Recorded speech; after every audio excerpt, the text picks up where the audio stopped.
I'm attempting to complete every single GameCube game, and I'm using a random number generator to pick the next game. Last episode, we caused the downfall of King Kong, and this week we're meeting up with friends and getting into our mechs in Power Rangers Dino Thunder. Power Rangers Dino Thunder was released September 14th, 2004, and was developed by Natsumi and published by THQ. This was an interesting one and even made me think about trying to speedrun it. Before we get started, make sure you like this video because it really helps out the channel, and subscribe if you're new so you don't miss out on any of the future games. Without further ado, this is my experience with Power Rangers Dino Thunder. In Power Rangers Dino Thunder, we're going to go through the adventure mode to consider the game complete. This game has you reuniting the members of the Rangers and collecting different Dinozords. We start this one using the red Tyrannosaur. The gameplay has you shooting projectiles at enemies, collecting items, or protecting other Dinozords. It's pretty basic. Each mission shows up on the map as a giant red beacon, and you can just run over to it and it gives you the option to start the mission. The first 5 missions of this game basically just tell you how to play the game and gives you just some very simple tasks. If you do well in a mission, you do get a Dino Gem. I have no idea what these actually do. I don't think it ever unlocked anything, but I'm not sure, but no clue. They just appear and then they're there. There are also Dino Eggs hidden around in each level of the game. This again is something I'm not sure if it actually does anything. At first I thought this would be how you unlock new Zords, but you get them by doing other things during missions, so I'm not sure. Unless I didn't get enough of them, and maybe I didn't collect enough, so therefore I didn't get any Zords from doing it, but I'm not too sure. Each Zord has a special ability that makes them different. The Tyrannosaur has a giant stomp that can destroy stuff around the map. To perform a special move, you have to collect these little markers on the map, and you can hold up to 9 at a time.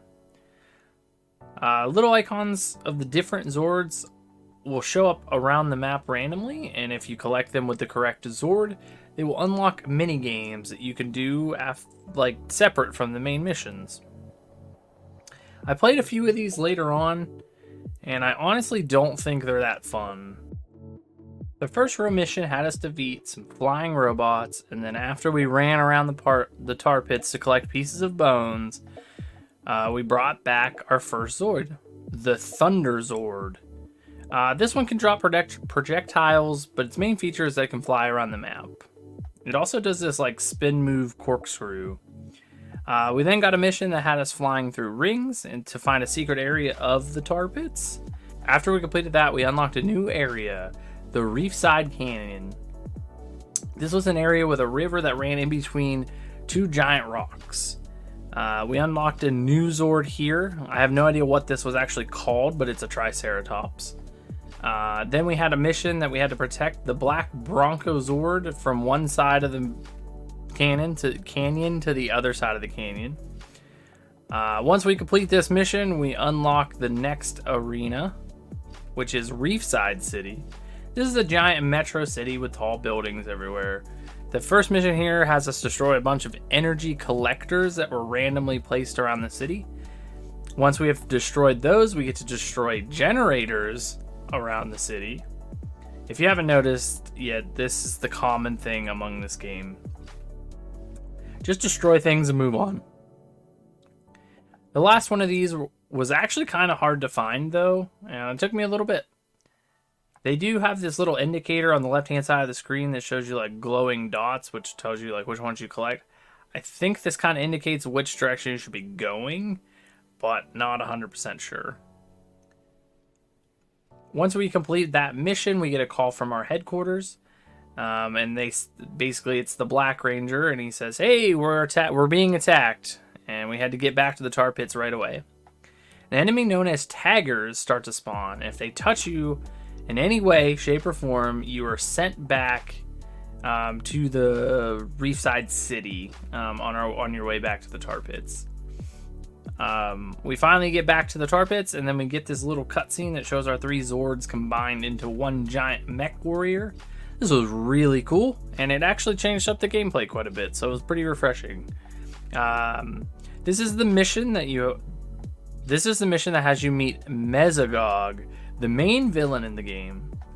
He's in a nice silver mech himself and tells us that we cannot defeat him.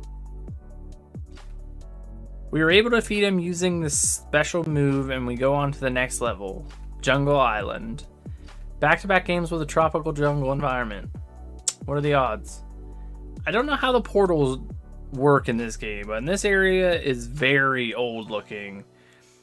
We get here, have to collect these urns around the map to unlock the new Zord, Parasaur. This Zord has the ability to jump really high. We have to destroy these colored crystals to get access to the Zord building that we had to attack a bunch of times to destroy. And then our friend Black Bronco Zord shows up and we have to protect him through the jungle this time. Once we complete this, we head over to the lava fields. I think this is like the top of a volcano or something. I'm not too sure. We have to destroy this giant machine box thing to free the Zord. This part is funny because if you stand really close to the box, the enemies can't hurt you. This shouldn't happen, but it does for some reason. Some oversight by the developers, I guess. Once we do this, we get this Warsaw Zord or something. I don't remember the name of it. This is one that looks like a lizard and you can roll around quickly in a ball and attack enemies. I really like this one. This is probably my favorite Zord in the game. After that, we have to destroy 4 of these flower-like mechs that shoot at you, and we get to the next area, the volcano core. This is inside the volcano, and it has a really small area with a bunch of lava everywhere. We have to turn off these, like, signal beams by hitting them with the right colored Zord. Once we do, we unlock Zephalov Zord. I think that's how it's said. Which allows for us to shoot a charged shot. It's like he throws out a charged shot. The mission right after unlocking the Zord has you destroy these mechs that are causing signal jams in a certain amount of time. This part's pretty easy for the most part, but sometimes they spawn in weird areas and they become hard to find. And then you can't stand in the lava, so you have to platform up on rocks and such. Once that's completed, we use all our Zords and make an even better mech warrior to finally take down Mesogod once and for all. This fight is much harder and the lava causes damage to your mech. But it's done the same way. You have to hit him with your special move to do damage. He has an attack that pushes you away. It's like a green circle that pushes you away. And once you hit him 3 times, instead of defeating him, he starts going into this lightning spin move. That isn't bad. You just have to jump over it.